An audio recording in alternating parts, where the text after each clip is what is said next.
저 모자라는 년하고 저 바보놈이 만나면 뭐가 나오겠어? 바보 새끼가 나오겠지. 키키키. 마을 사람들의 비웃음이 장터를 가득 메웠어요. 가마에서 내리는 신부의 얼굴은 멍하니 허공을 바라보고 있었고 신랑은 콧물을 훌쩍이며 손가락을 빨고 있었지요. 누가 봐도 이건 혼례가 아니라 구경거리였어요. 이런 상황이 벌어진 데에는 아주 충격적인 이유가 있었습니다. 이야기가 시작되기 전 구독, 좋아요 눌러주시면 그곳에도 행운이 가득할 거예요. 그럼 시작하겠습니다. 조선 후기 전라도의 물 맑은 고을에 작은 마을이 하나 있었어요. 산이 병풍처럼 둘러싸고 마을 앞으로는 맑은 개울이 졸졸 흘렀지요. 봄이면 복사꽃이 만발하고 가을이면 감이 주렁주렁 열리는 평화로운 곳이었어요. 그 마을에 만수라 불리는 사내가 살고 있었어요. 만수는 올해 25이었지요. 덩치는 황소만큼 컸어요. 어깨가 떡 벌어지고 팔뚝은 웬만한 사람 허벅지만 했지요. 지게에 쌀 10가마니를 지고도 끄떡없을 만큼 힘이 장사였어요. 하지만 마을 사람들은 만수를 바보라고 불렀다. 만수는 말이 어눌했어요. 더듬더듬 말하다 보면 제가 무슨 말을 하려 했는지도 잊어버리곤 했지요. 남들이 농담을 해도 혼자만 못 알아듣고 멍하니 서 있다가 한참 뒤에야 혼자서 킬킬 웃곤 했어요. 숫자도 제대로 셀 줄 몰랐지요.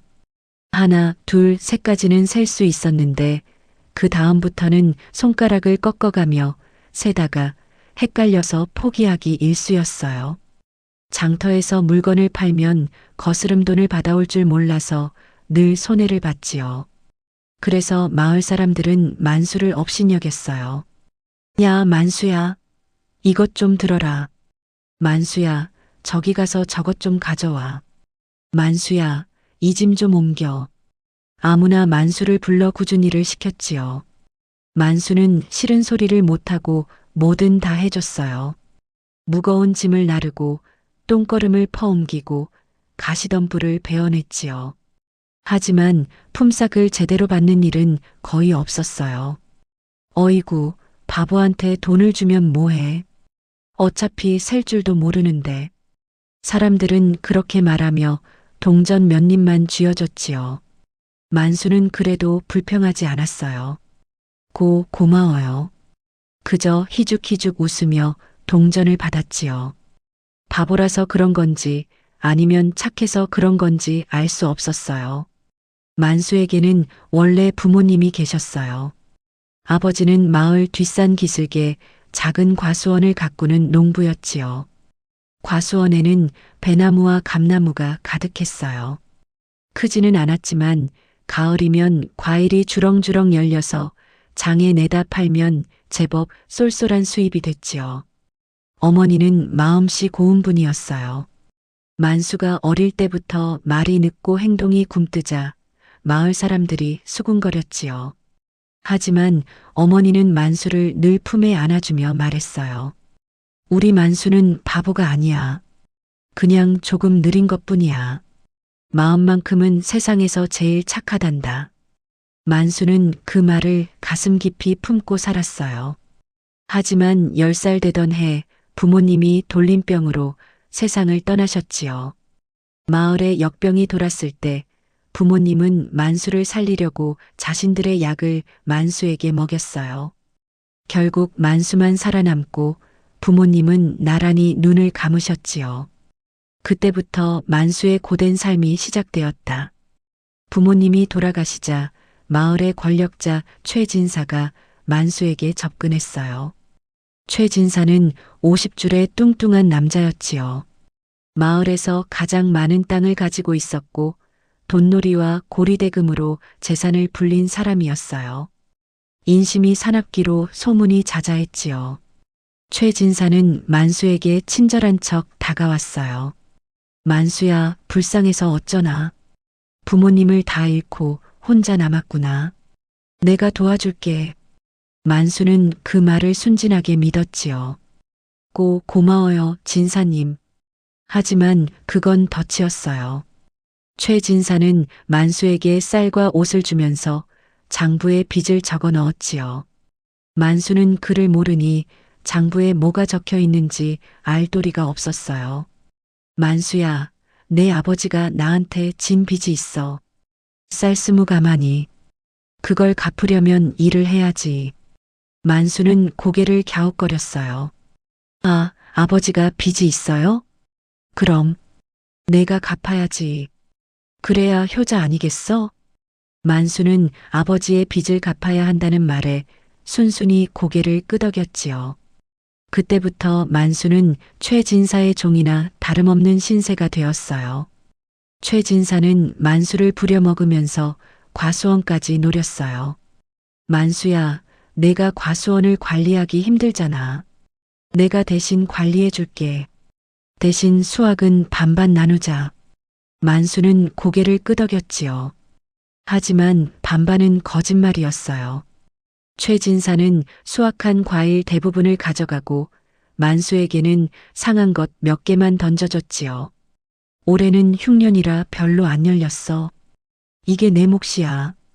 만수는 그 말을 믿었어요. 숫자를 못 세니까 과일이 얼마나 열렸는지 알 수가 없었지요. 마을 사람들은 그 꼴을 보며 혀를 찼어요. 저 바보, 최진사한테 다 뜯기는구먼. 그래도 바보니까 어쩔 수 있나. 본인이 뜯기는 줄도 모르는데. 저러다 과수원까지 통째로 빼앗기겠지. 사람들은 수군거렸지만 아무도 만수를 도와주지 않았어요. 오히려 만수를 이용해 먹으면 먹었지요. 그러던 어느 날 최진사가 만수를 불렀어요. 만수야, 좋은 소식이 있다. 만수가 고개를 갸웃거렸지요. 좋은 소식이요? 그래. 내가 장가를 가게 됐어. 만수의 눈이 동그래졌어요. 장가요? 저한테 마누라가 생겨요? 그럼 내가 좋은 색시를 구해줬어. 만수의 얼굴에 해맑은 웃음이 번졌지요. 고마워요, 진사님. 하지만 최진사의 속셈은 따로 있었어요. 최진사는 이웃 고을에서 모자란다고 소문난 처녀를 데려오기로 한 거였지요. 그 처녀의 이름은 연하였어요. 연하는 한때 양반집 교수였지요. 어릴 때부터 총명하기로 유명했어요. 아버지에게 글을 배워 경서도 읽고 시도 짓고 셈법도 훤히 알았지요. 하지만 집안이 몰락하면서 연하의 인생도 무너졌어요. 친척집에 맡겨졌는데 그 집 주인이 연하를 첩으로 삼으려 했지요. 연하는 완강히 거부했어요. 그러자 그 집에서는 연하를 모자라는 년이라고 소문을 퍼뜨렸다. 저녀는 머리가 어떻게 된 거야. 밤마다 혼잣말하고 갑자기 웃고 울고 난리도 아니야. 실제로 연하는 미친 척을 했던 거였어요. 첩이 되느니 차라리 모자라는 년 소리를 듣는 게 낫다고 생각했지요. 최진사는 그 소문을 듣고 연하를 만수에게 시집 보내기로 했어요. 바보하고 모자라는 년이 만나면 서로 딱이지. 그리고 저 여자도 멍청하니까 만수를 다루기가 더 쉬워지겠군. 최진사는 그렇게 계산했다. 혼례날이 다가왔어요. 마을 사람들은 구경하러 나와서 웃고 떠들었지요. 바보하고 모자라는 년이 결혼한다. 저 둘이 만나면 뭐가 나올까? 바보 새끼가 나오겠지. 하하. 가마가 마을 어귀에 도착했어요. 가마에서 내린 연하의 모습을 본 사람들은 잠시 말을 잃었지요. 연하는 소문과 달리 얌전해 보였어요. 고개를 숙이고 조용히 서 있었지요.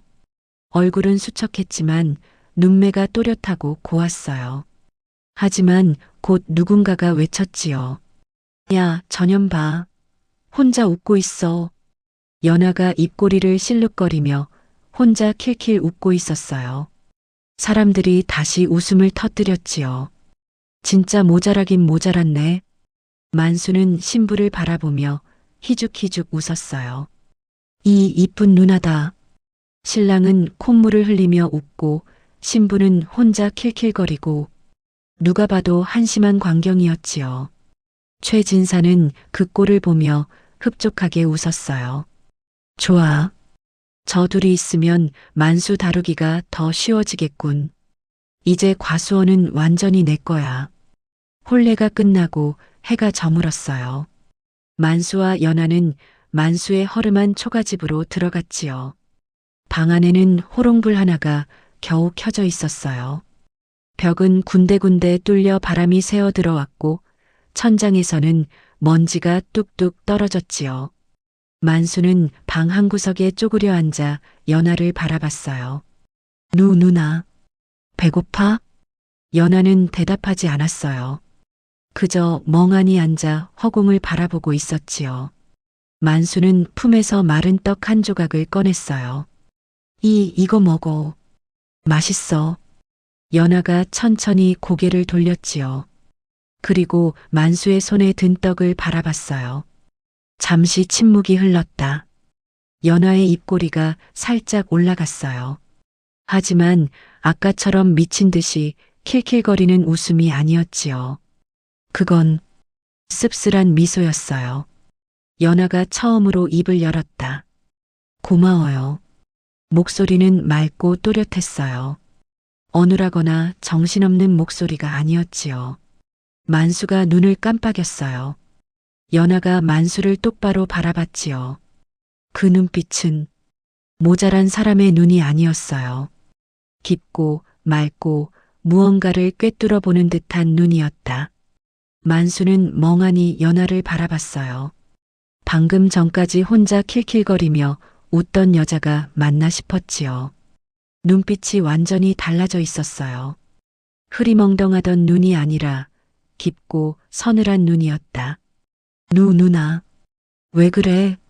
만수가 더듬거리며 물었어요. 연하는 대답 대신 천천히 방 안을 둘러봤지요. 뚫린 벽, 떨어지는 먼지, 거의 꺼져가는 호롱불, 그리고 구석에 놓인 낡은 솥단지와 깨진 항아리. 연하가 조용히 물었어요. 이 집이 원래 이랬어요? 목소리가 또렷했지요. 아까 장터에서 킬킬거리던 여자의 목소리가 아니었어요. 만수는 고개를 갸웃거렸어요. 응, 원래 이랬어. 추워. 추우면 왜 벽을 안 막아요? 벽, 막을 줄 몰라. 연하가 만수를 바라봤지요. 만수는 여전히 순진한 눈으로 연하를 올려다보고 있었어요. 크고 멍한 눈. 하지만 그 눈 속에는 아기가 없었지요. 그저 맑고 순수한 눈이었어요. 연하의 입가에 희미한 미소가 떠올랐다. 당신, 정말 바보예요? 응, 바보. 다들 그렇게 불러. 만수가 희죽 웃으며 대답했지요. 나 바보야. 숫자도 못 세고 글도 못 읽어. 근데 힘은 세. 만수가 팔뚝에 힘을 줘 보였어요. 연하는 만수를 한참 바라보다가 작게 한숨을 쉬었지요. 바보라. 연하가 중얼거렸어요. 나도 모자란 년이래요. 우리 둘이 딱 맞네요. 연하의 목소리에는 자조가 섞여 있었지요. 만수가 고개를 끄덕였어요. 응, 딱 맞아. 우리 친구하자. 연하가 피식 웃었지요. 친구요? 우린 이제 부부인데요. 부부? 부부가 뭐야? 만수가 진지하게 물었어요. 연하는 잠시 말을 잃었지요. 이 사람은 정말로 모르는 거였어요. 부부는 같이 사는 거예요. 평생? 평생? 좋아. 나 혼자 살기 외로웠어. 이제 누나랑 같이 살아서 좋아. 만수의 얼굴에 환한 웃음이 번졌지요. 연하는 그 웃음을 보며 가슴이 먹먹해졌어요. 이 사람은 진짜 순수한 거구나. 밤이 깊어지자 연하는 결심했어요. 이 남자에게 진실을 말해야겠다고. 만수 씨. 연하가 진지한 목소리로 불렀지요. 만수가 고개를 돌렸어요. 응? 나 사실 모자란 사람 아니에요. 만수가 눈을 깜빡였지요. 모자라는 거 아니야? 네. 일부러 그런 척한 거예요. 만수는 한참을 멍하니 있다가 물었어요. 왜? 첩이 되기 싫어서요. 나쁜 사람들한테 끌려가지 않으려고 미친 척 했어요. 연하가 담담하게 말했지요. 만수는 어려운 말을 잘 이해하지 못하는 것 같았어요. 하지만 한 가지는 알아들었지요. 나쁜 사람? 누나를 괴롭혔어? 네. 만수의 눈에 뭔가가 스쳤어요. 평소에 멍한 눈이 아니었지요. 분노 같은 것이었어요. 나쁜 놈. 내가 혼내줄까? 만수가 주먹을 불끈 쥐며 말했어요. 연하는 그 모습을 보며 웃음이 났지요. 아니에요. 이제 괜찮아요. 그 사람들은 멀리 있으니까. 그래, 다행이다. 만수가 안심한 표정을 지었어요. 연하는 만수를 바라보며 생각했지요. 이 사람은 믿을 수 있을 것 같아. 만수 씨, 하나만 물어볼게요. 응? 최진사라는 사람, 어떤 사람이에요? 만수의 표정이 살짝 어두워졌지요. 최진사님? 은인이야. 아버지 빚 갚게 해주고 밥도 주고. 은인이요? 연하의 눈이 날카로워졌어요. 그 빚이라는 게 정말 있었어요? 응. 아버지가 쌀 20가마니 빌렸대. 그걸 직접 봤어요? 장부를 봤어요? 만수가 고개를 저었지요. 낙을 못 읽어. 진사님이 그렇다고 했어. 연하의 표정이 굳어졌어요. 그렇구나. 이 사람을 속인 거야. 연하는 어릴 때부터 아버지에게 글을 배웠지요. 셈법도 배웠고 세상 돌아가는 이치도 배웠어요. 그래서 최진사 같은 자의 속셈을 한눈에 알아볼 수 있었다. 없는 빚을 만들어 사람을 종으로 부리는 수법. 양반들이 흔히 쓰는 더러운 짓이었지요. 만수 씨, 연하가 진지하게 말했어요. 그 빚 아마 거짓말일 거예요. 만수가 눈을 크게 떴지요. 거짓말?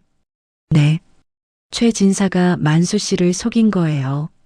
빚을 핑계로 만수 씨를 종처럼 부리고 과수원까지 빼앗으려는 거예요. 만수는 한참을 멍하니 있었어요. 그러더니 고개를 저었지요. 아니야. 진사님은 좋은 사람이야.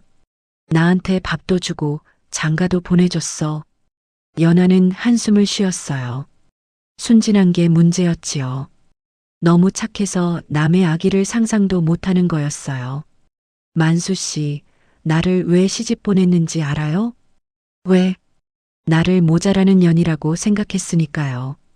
바보하고 모자라는 년이 만나면 더 다루기 쉬울 거라고 생각한 거예요.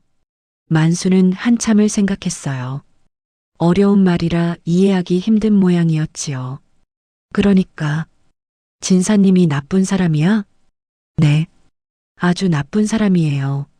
만수의 얼굴이 어두워졌어요. 나 속은 거야? 네. 만수는 고개를 숙였지요. 어깨가 축 처졌어요.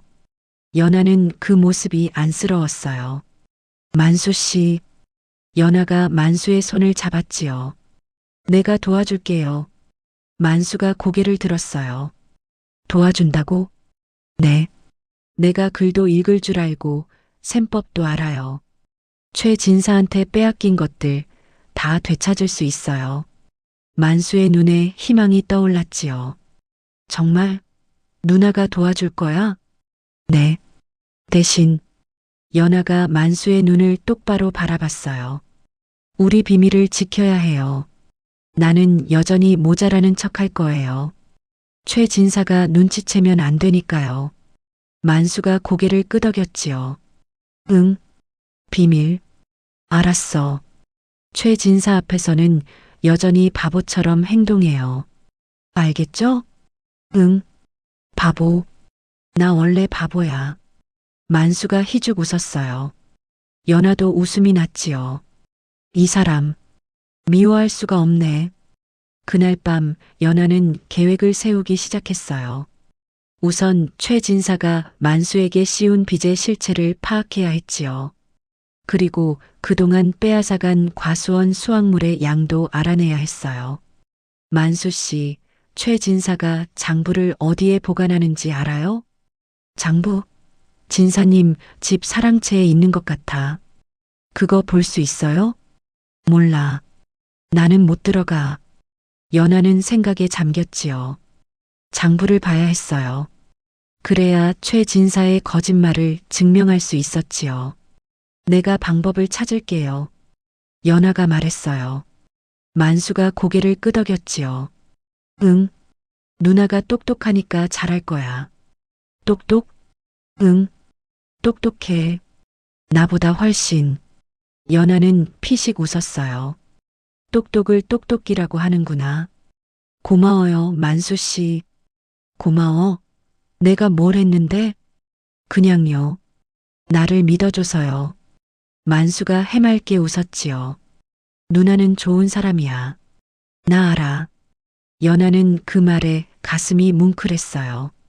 평생 모자라는 년, 미친년 소리를 들으며 살았는데 이 바보 같은 남자가 처음으로 자신을 좋은 사람이라고 불러줬지요.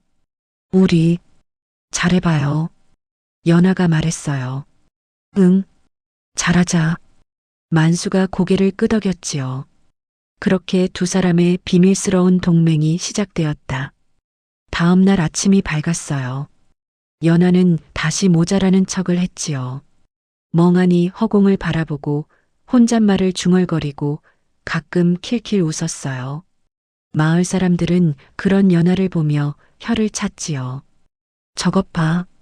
진짜 모자라긴 모자랐네. 바보 마누라 노릇은 할 수 있으려나. 하지만 아무도 몰랐어요. 밤이 되면 연하의 눈이 얼마나 날카롭게 빛나는지, 그리고 그 머릿속에서 어떤 계략이 꿈틀거리고 있는지 최 진사도 몰랐지요. 자신이 키운 뱀이 이제 스스로의 발목을 물어뜯을 준비를 하고 있다는 것을. 며칠이 지났어요. 연하는 만수를 지켜보며 이상한 점을 발견했지요. 만수는 분명 말이 어눌하고 숫자를 못 셌어요. 하지만 이상하게도 다른 것들은 잘했지요. 농사의 순서를 정확히 기억했고 날씨 변화를 귀신같이 알아챘어요. 심지어 동물들의 행동을 보고 비가 올지 안 올지도 맞췄다. 어느 날 밤 연하가 물었어요. 만수 씨, 내가 하는 말 다 알아들어요? 만수가 고개를 끄덕였지요. 응, 다 알아들어. 그럼 왜 바보처럼 행동해요? 만수는 잠시 생각하다가 대답했어요. 어릴 때부터 그랬어. 말이 안 나와. 머릿속에는 있는데 입으로 나오면 이상해져. 그래서 다들 바보라고 했어. 연하는 그제야 이해했지요. 만수는 바보가 아니었어요. 그저 말로 표현하는 것이 서툴 뿐이었지요. 머릿속은 멀쩡한데 입이 따라주지 않는 거였어요. 그래서 포기했어? 응. 어차피 말해도 안 믿으니까. 바보라고 하면 그냥 바보인 척했어. 그게 편했어. 연하의 가슴이 아렸어요. 얼마나 외로웠을까. 속으로는 다 알면서 바보 취급을 당하며 살아온 세월이. 만수 씨, 연하가 만수의 손을 잡았지요. 나한테는 바보인 척 안 해도 돼요. 만수가 연하를 바라봤어요. 진짜? 네. 나한테는 있는 그대로 말해도 돼요. 내가 다 알아들을게요. 만수의 눈에 눈물이 고였지요. 고마워. 누나. 연하는 만수를 꼭 안아줬어요. 우리 같이 힘내요. 당신이 가진 선함은 보석이에요. 내가 그 보석을 세상이 함부로 못하게 지켜줄게요. 만수가 고개를 끄덕였지요. 그날 밤 두 사람은 진짜 부부가 되었어요. 다음 날부터 두 사람은 완벽한 바보 부부 연기를 시작했어요. 장터에 가면 연하는 일부러 돈을 떨어뜨리고 다녔지요. 그러면 만수가 허둥지둥 주워 담았어요. 아이고, 저 부부 좀 봐. 진짜 답이 없네. 돈을 떨어뜨리면서 왜 웃고 있어? 진짜 모자라긴 모자랐나 봐. 사람들이 비웃었지요. 연하는 속으로 웃었어요. 그래, 맘껏 웃어라. 나중에 누가 웃는지 두고 보자. 최 진사 앞에서는 더 심했어요. 진사님, 안녕하세요. 연하가 멍청하게 웃으며 인사했지요. 최 진사는 역겨운 눈으로 연하를 훑어봤어요. 아이고, 만수 마누라가 왔구먼. 뭐 필요한 거 있어? 떡이요. 떡 좋아해요. 연하가 아이처럼 손뼉을 치며 말했지요. 최 진사가 킬킬 웃었어요. 봐라, 진짜 모자라긴 모자랐네. 떡 하나 주면 꼬리치겠다. 최 진사가 옆에 있던 하인에게 말했지요. 전현한테 떡 한 조각 줘라. 바보 부부가 굶어 죽으면 구경거리도 없어지잖아. 연하는 떡을 받아들고 희죽 웃었어요. 감사해요, 진사님. 진사님 좋은 사람. 최 진사는 흡족하게 웃었지요. 저 모자라는 년 덕분에 만수 다루기가 더 쉬워졌군. 하지만 연하가 돌아서는 순간 그 눈빛은 완전히 달라져 있었어요. 차갑고 날카로운 눈. 두고 봐라. 내가 준 떡 내 목숨으로 갚게 해줄 테니. 밤이 되면 연하는 다른 사람이 되었어요. 만수가 잠든 틈을 타서 마을을 돌아다녔지요. 한 명씩 한 명씩 최 진사에게 원한이 있는 사람들을 찾아갔어요. 첫 번째로 찾아간 사람은 마을 서쪽에 사는 김 노인이었어요. 김 노인은 원래 논 두 마지기를 가진 소농이었지요. 하지만 3년 전 아들이 병에 걸렸을 때 최 진사에게 돈을 빌렸어요. 이자가 눈덩이처럼 불어나 결국 논을 빼앗기고 말았지요.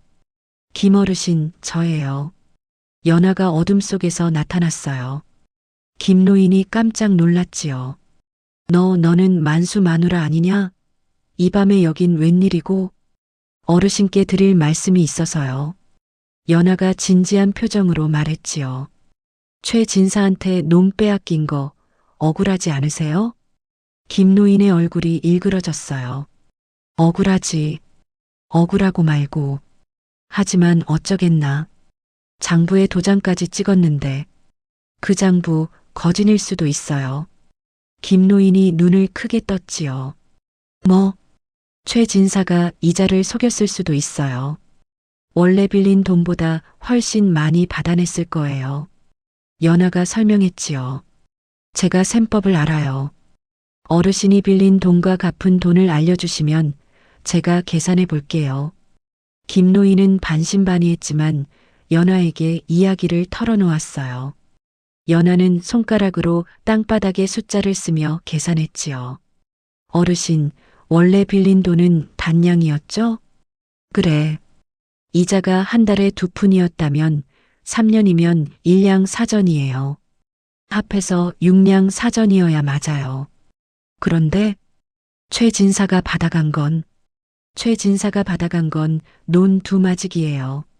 논 1마지기가 최소 10량이에요. 20량짜리 논을 6량 사전에 빼앗은 거예요. 김 노인의 얼굴이 불그락푸르락해졌지요. 그 도둑놈이. 쉿, 조용히 하세요. 연하가 김 노인의 입을 막았어요. 지금 소란 피우면 안 돼요. 증거를 모아야 해요. 증거? 네. 어르신뿐 아니라 최 진사한테 당한 사람들이 더 있을 거예요. 다 모아서 관아에 고발해야 해요. 김 노인의 눈에 희망이 떠올랐지요. 그게 가능하겠냐? 제가 할게요. 대신 어르신은 비밀을 지켜주세요. 그리고 다른 피해자들을 알려주세요. 김 노인은 고개를 끄덕였어요. 알았다. 너 같은 똑똑한 며느리가 있다니 만수 그놈 팔자 한번 좋구나. 연하는 씁쓸하게 웃었지요.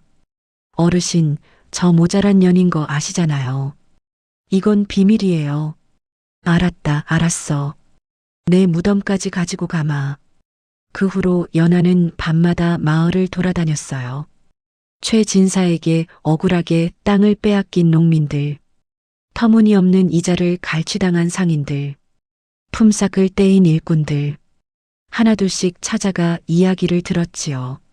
놀라운 사실이 드러났어요. 최 진사는 10년 넘게 마을 사람들을 착취해왔지요. 없는 빚을 만들어 땅을 빼앗고 이자를 속여 재산을 불렸어요. 그 과정에서 목숨을 잃은 사람도 있었지요. 빚을 갚지 못해 스스로 목숨을 끊은 농부가 3명이나 되었어요. 연하는 그 모든 증언을 기록했어요. 그를 모르는 사람들에게는 손도장을 받았지요. 날짜, 금액, 피해 내용을 꼼꼼히 적었어요. 이 정도면 연하가 기록을 정리하며 중얼거렸지요. 관아에 고발할 수 있어. 하지만 문제가 있었어요. 최 진사의 장부가 필요했지요. 피해자들의 증언만으로는 부족했어요. 최 진사가 거짓 장부를 만들었다는 물증이 있어야 했다. 장부를 어떻게 구하지? 연하가 고민에 빠졌어요. 며칠 후 기회가 왔어요. 최 진사 댁에서 잔치가 열렸지요. 최 진사의 환갑잔치였어요. 마을 사람들이 모두 초대받았지요. 물론 진심으로 축하하러 온 사람은 없었어요. 최 진사가 무서워서 혹은 먹을 것이 탐나서 온 사람들 뿐이었다. 만수와 연하도 초대받았어요. 만수야, 내 마누라도 데리고 와라. 떡이나 실컷 먹여줘야지. 최 진사가 비웃으며 말했지요. 연하는 속으로 쾌재를 불렀어요. 잘됐다. 잔치 틈을 타서 사랑채에 들어가면 돼. 잔치날이 되었어요. 최 진사 댁은 사람들로 북적거렸지요. 마당에는 음식상이 차려지고 풍악 소리가 울려 퍼졌어요. 만수와 연하는 구석에 앉아 음식을 먹었지요. 누나 맛있어. 만수가 떡을 입에 물며 말했어요. 응, 맛있네요. 연하가 대답했지요. 하지만 눈은 사랑채를 향해 있었어요. 저기 들어가야 해. 장부가 있을 거야. 연하는 주위를 살폈어요. 사람들이 술에 취해 정신이 없었지요. 최 진사도 손님들과 술잔을 기울이느라 정신이 팔려 있었어요. 지금이다. 연하가 만수에게 속삭였어요. 만수 씨, 나 화장실 간다고 하고 잠깐 사라질 거예요. 누가 물으면 배 아프다고 해요. 응, 알았어. 만수가 고개를 끄덕였지요. 연하는 자리에서 일어나 슬쩍 빠져나왔어요. 사랑채는 조용했어요.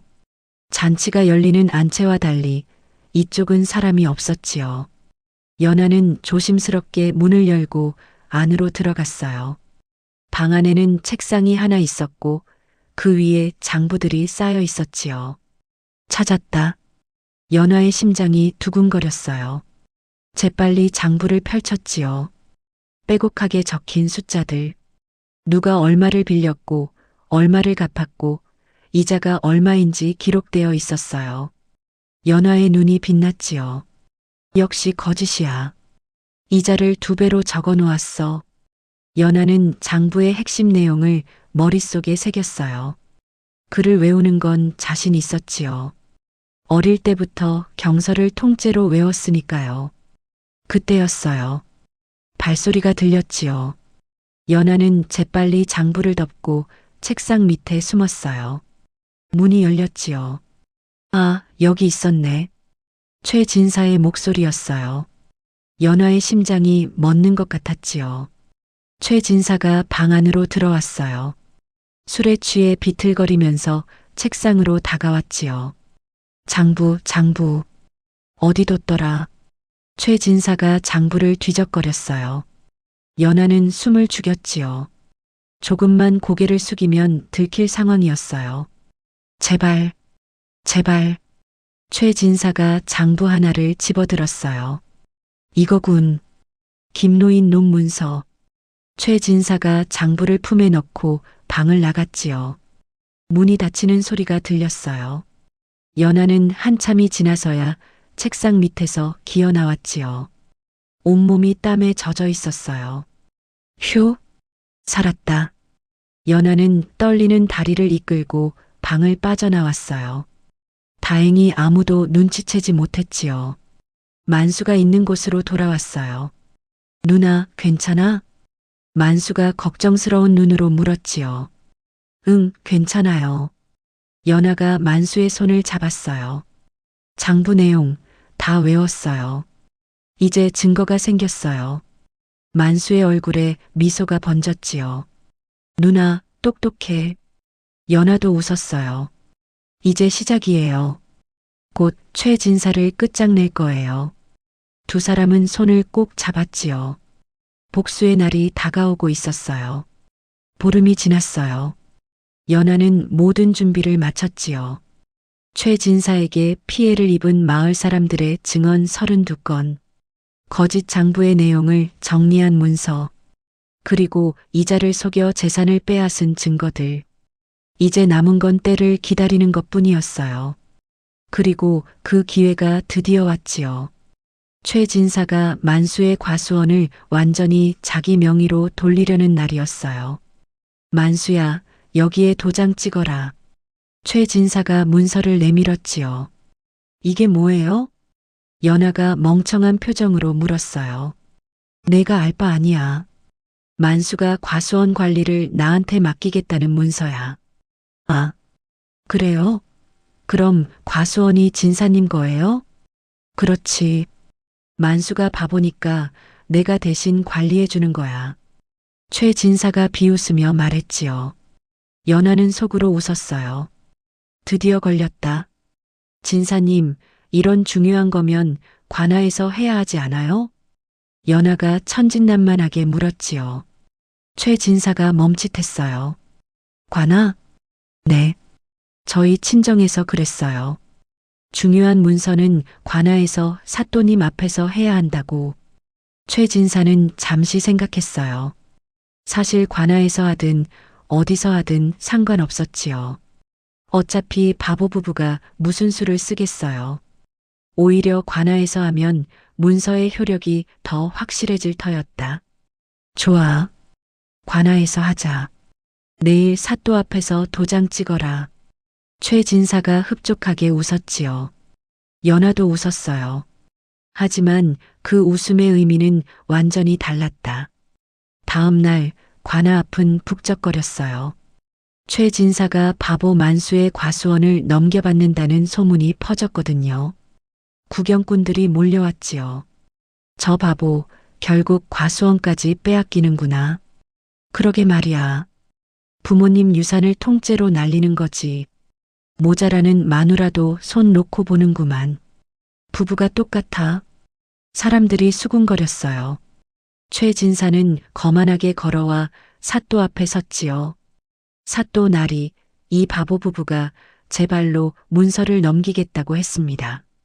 제가 그동안 저들을 먹여 살렸으니 이제 과수원을 맡아서 더 잘 관리하려 합니다. 최진사가 공손한 척 허리를 굽혔어요. 사또가 고개를 끄덕였지요. 그래, 만수라는 자가 동의한 것이냐? 네. 여기 도장 찍으면 됩니다. 최진사가 문서와 붓을 만수에게 내밀었어요. 만수가 멍하니 문서를 바라봤지요. 그때였어요. 잠깐만요. 낯선 목소리가 울려 퍼졌지요. 모두의 시선이 한 곳으로 쏠렸어요. 연아가 앞으로 걸어 나왔지요. 연아의 모습이 달라져 있었어요. 멍하던 눈빛은 온데간데였고 장래를 압도하는 기품이 흘렀지요.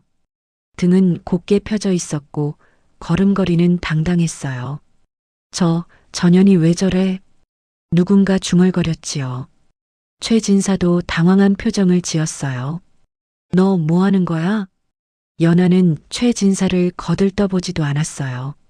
대신 사또 앞에 무릎을 꿇고 예를 갖춰 절을 올렸지요. 사또 나리 소녀가 아랠 말씀이 있습니다. 사또가 눈을 가늘게 떴어요. 내가 만수의 아내냐? 모자란 여자라고 들었는데 그건 세상이 저를 그리 부른 것이옵니다. 소녀는 본래 양반가의 규수로 글과 셈법을 배웠사옵니다. 관아 안이 술렁거렸지요. 뭐야? 전현이 말을 저렇게 해? 미친 척한 거였어? 최진사의 얼굴이 벌겋게 달아올랐어요. 이 인연이 감히. 하지만 연하는 눈 하나 깜짝하지 않았지요.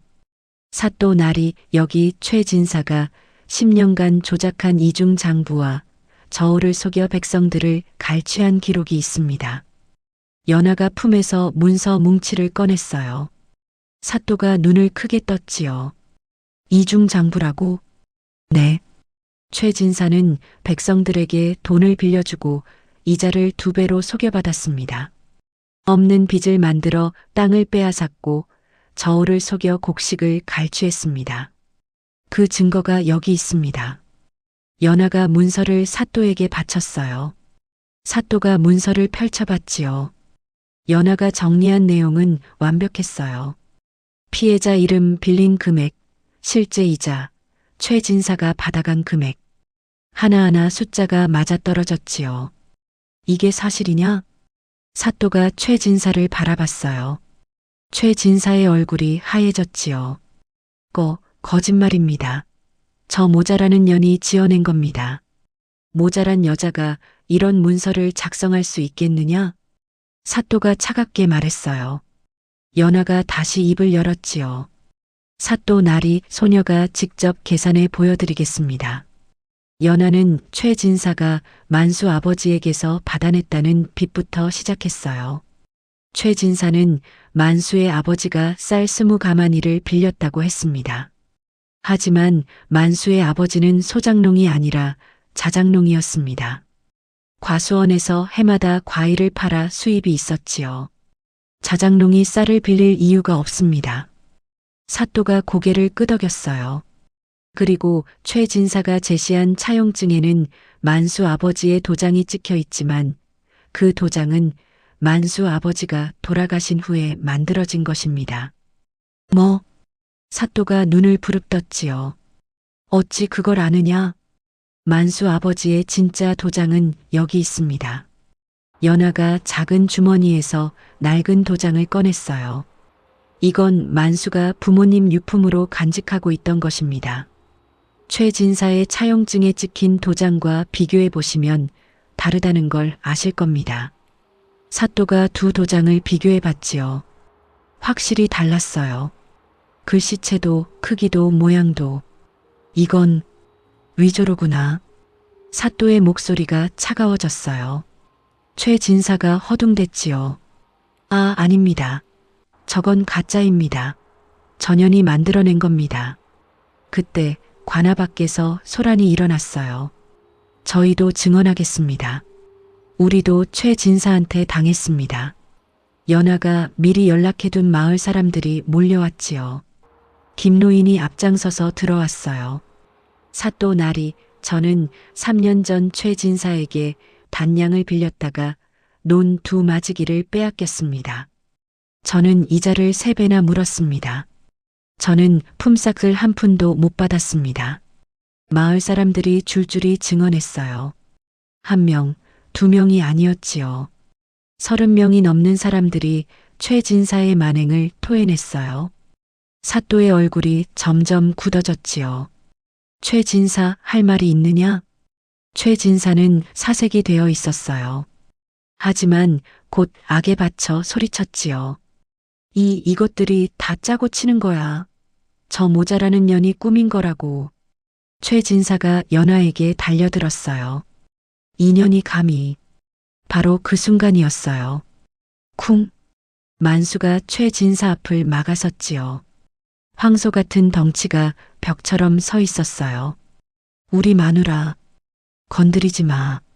만수의 목소리는 여전히 어눌했지만 눈빛은 달랐어요. 평소의 멍한 눈이 아니라 단단하고 굳센 눈이었지요.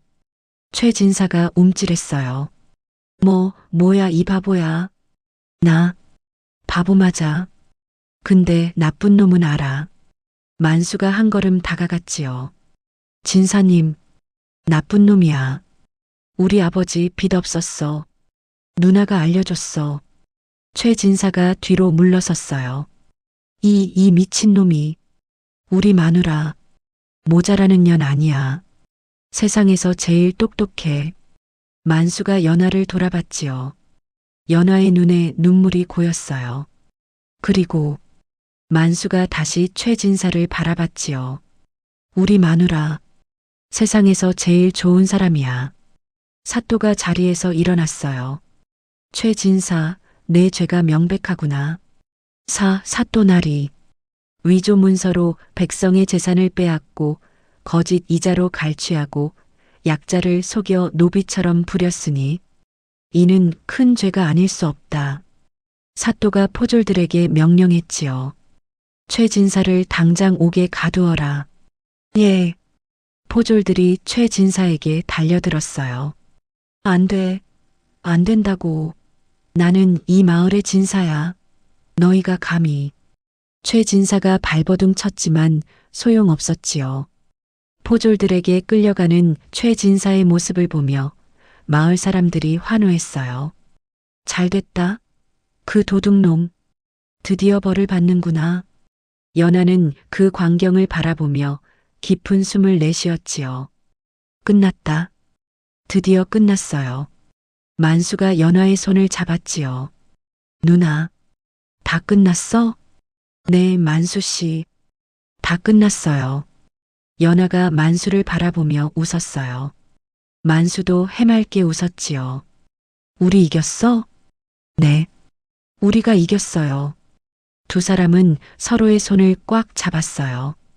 관아 마당에 봄바람이 불어왔지요. 마치 새로운 시작을 알리는 것처럼. 사또의 판결은 엄중했어요. 최진사는 관제를 착복하고 백성을 속인 죄로 모든 재산을 몰수하고 유배에 처한다.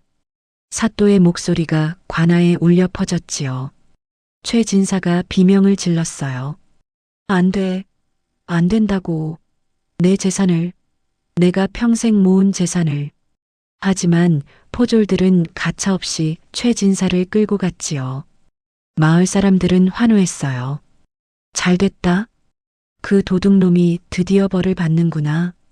연하는 그 광경을 담담하게 지켜봤어요. 복수의 쾌감보다는 긴 싸움이 끝났다는 안도감이 더 컸지요. 만수가 연하의 손을 잡았어요. 누나, 진사님 어디가? 멀리 가요. 다시는 못 돌아와요. 잘됐다. 나쁜 사람이었어. 만수가 고개를 끄덕였지요. 연하는 만수를 바라보며 미소 지었어요.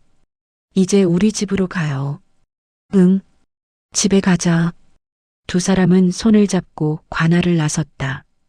최진사가 몰수당한 재산은 엄청났어요.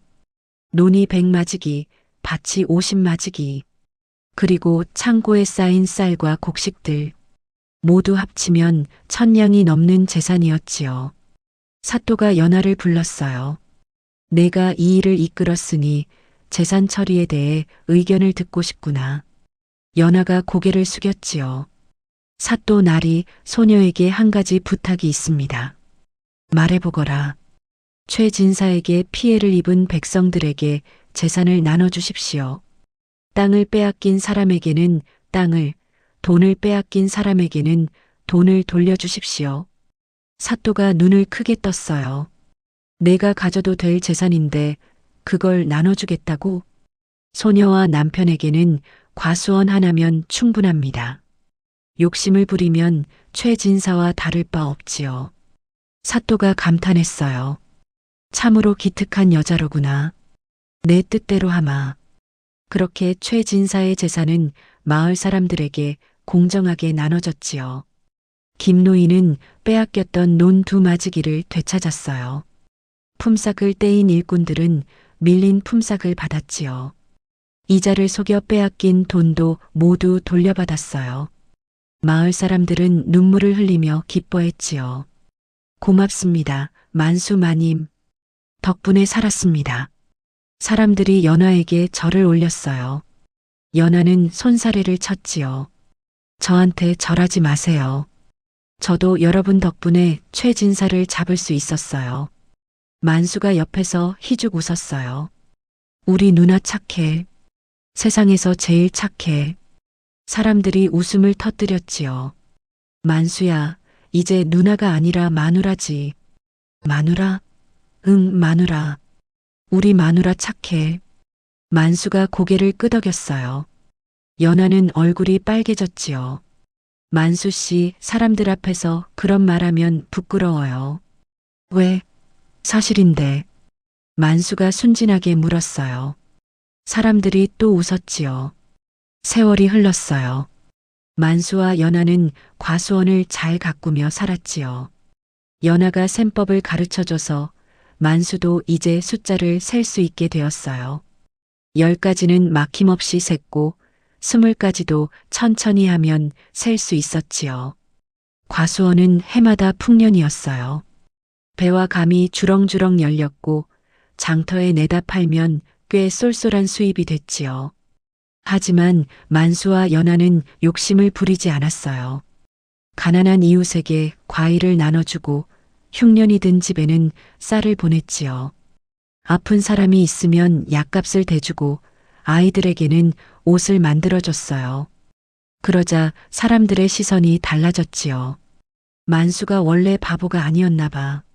마누라가 워낙 똑똑하니까 덕을 본 거지. 아니야. 만수도 원래 착한 사람이야. 그냥 말이 서툴렀을 뿐이지. 시간이 지나면서 마을 사람들은 만수를 다르게 부르기 시작했어요. 바보 만수가 아니라 돼지 만수라고. 크게 지혜로운 자라는 뜻이었지요. 처음에 만수는 그 뜻을 몰랐어요. 돼지? 그게 뭐야? 크게 지혜롭다는 뜻이에요. 연하가 설명해 줬지요. 지혜로워? 나? 네. 만수 씨는 지혜로운 사람이에요. 근데 나 숫자도 잘 못 세는데. 만수가 고개를 갸웃거렸어요.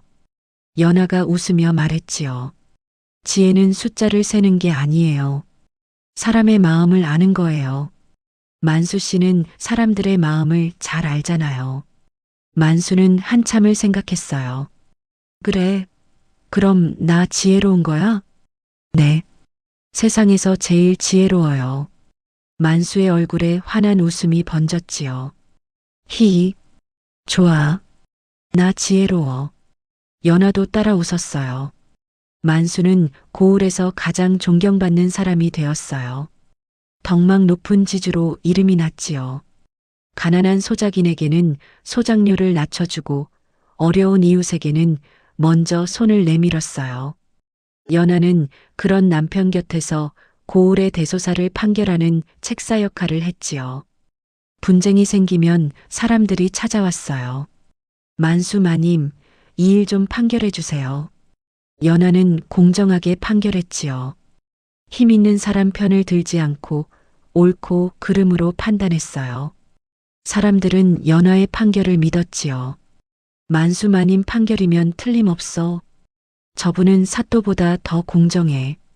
그렇게 두 사람은 마을에서 없어서는 안 될 존재가 되었어요. 어느 봄날이었어요. 마을 아이들이 과수원에 놀러 왔지요. 만수가 아이들에게 과일을 나눠주고 있었어요. 자, 맛있어. 많이 먹어. 아이들이 과일을 받아 먹으며 제잘거렸지요. 그중 한 아이가 연하에게 물었어요. 아주머니, 궁금한 게 있어요. 뭐가 궁금해? 아주머니는 왜 바보 아저씨랑 결혼하셨어요? 아이의 순진한 질문에 주변이 조용해졌지요. 연하는 웃으며 아이의 머리를 쓰다듬었어요. 우리 만수 아저씨가 바보로 보여? 아니요. 지금은 안 그래요. 근데 옛날에는 바보였다면서요. 그래, 옛날에는 사람들이 그렇게 불렀어. 연하가 아이 눈높이에 맞춰 앉았지요. 그런데 말이야, 세상은 껍데기를 보지만 나는 그 안에 보석을 보았단다. 보석이요? 응. 만수 아저씨 안에는 아주 귀한 보석이 있었어. 착한 마음이라는 보석. 아이가 고개를 갸웃거렸어요. 착한 마음이 보석이에요? 그럼 세상에서 가장 귀한 보석이야. 돈으로도 못 사고 힘으로도 못 빼앗아. 연하가 만수를 바라보며 말했지요. 진짜 바보는 남을 속이는 사람이야. 거짓말로 남의 것을 빼앗고 약한 사람을 괴롭히는 사람. 그런 사람이 진짜 바보야. 아이가 고개를 끄덕였어요. 그럼 진짜 천재는요? 진짜 천재는 사람의 진심을 알아보는 사람이야. 겉모습에 속지 않고 마음을 볼 줄 아는 사람. 연하가 미소 지었지요. 우리 만수 아저씨는 진짜 천재야. 나를 처음 봤을 때 다들 모자라는 년이라고 했거든. 근데 만수 아저씨만 나를 좋은 사람이라고 했어. 와, 아저씨 대단해요. 아이가 눈을 빛냈어요. 만수가 다가와 아이의 머리를 쓰다듬었지요. 아저씨 대단해? 히히. 고마워. 아이들이 깔깔 웃었어요. 연아도 웃었지요. 해가 저물었어요. 아이들이 집으로 돌아가고 과수원에는 만수와 연아 둘만 남았지요. 두 사람은 과수원 언덕에 나란히 앉아 달을 바라봤어요. 둥근 보름달이 하늘에 떠 있었지요. 달빛이 과수원을 은빛으로 물들였어요. 만수가 말했어요. 누나. 왜요? 아니, 누나 아니지. 마누라. 만수가 희죽 웃었지요. 연아도 웃었어요. 왜요, 만수 씨? 고마워. 뭐가요? 다. 만수가 연아를 바라봤어요. 나한테 시집와줘서, 나를 바보 취급 안 해줘서, 나랑 같이 살아줘서, 연아의 눈에 눈물이 고였지요. 나도 고마워요. 뭐가? 나를 모자라는 년 취급 안 해줘서, 나를 믿어줘서, 나를 지켜줘서, 만수가 연아의 손을 잡았어요. 우리 평생 같이 살자. 네. 평생 같이 살아요. 두 사람은 서로의 손을 꽉 잡았지요. 달빛 아래 나란히 앉은 두 사람의 그림자가 하나로 겹쳐졌어요. 멀리서 개구리 우는 소리가 들려왔어요. 봄바람이 과수원을 스쳐 지나갔지요. 백꽃 향기가 은은하게 퍼졌어요. 만수가 콧노래를 흥얼거렸어요. 연아가 따라 불렀지요. 두 사람의 노랫소리가 달빛에 실려 마을까지 퍼져나갔어요. 마을 사람들이 그 소리를 듣고 미소 지었지요. 저 두 사람 참 잘 어울려. 세상에서 가장 행복한 부부일 거야. 바보와 모자라는 년이라고 비웃었는데 우리가 진짜 바보였네. 사람들이 웃으며 고개를 끄덕였어요. 달빛 아래 두 사람의 웃음소리가 고을에 평화롭게 울려 퍼졌어요. 세상이 바보라 불렀던 남자, 세상이 모자라다 불렀던 여자. 그 둘이 만나 서로의 보석을 알아보고 세상에서 가장 행복한 부부가 되었지요.